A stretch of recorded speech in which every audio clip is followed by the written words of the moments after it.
Open parentheses, 5 raised to the power of 0 plus 5 raised to the power of 0, close parentheses, squared the whole thing. On the numerator and on the denominator, we have 4. So work out this problem and pause the video. For solving this type of problems in which you have multiple orders of operations, parentheses, exponents, additions, fractions, subtraction, etc., you must know the correct order of operations.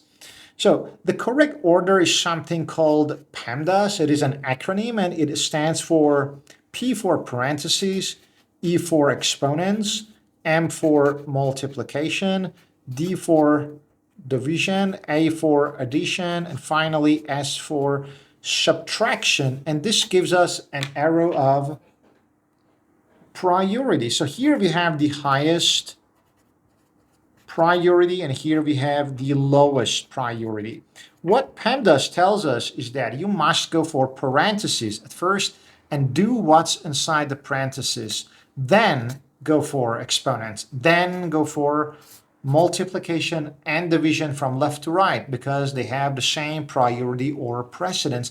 And finally, go for addition and subtraction. So for God's sake, learn PEMDAS once for all and never be lost. Learn PEMDAS.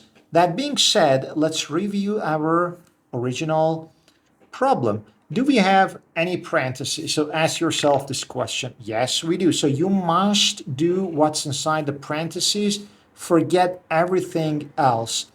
Inside the parentheses, we have 5 raised to the power of 0. So any number raised to the power of 0. So just a non-zero number. So negative, positive, doesn't matter. Any non-zero number raised to the power of 0 is 1. So we have 5 to the power of 0, 1, plus 5 to the power of 0, 1, the whole parenthesis squared over 4.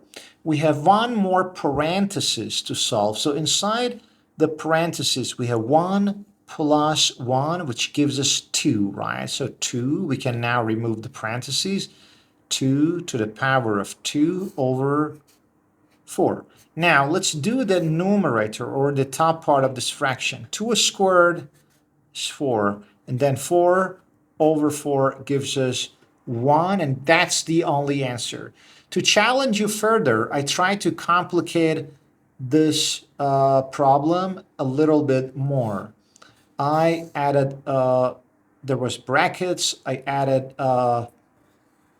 in the denominator, I added an exponent in terms of fraction. So make sure to drop your answer in the comments below. Please subscribe to your channel, Prime Logic, and like the video to support me.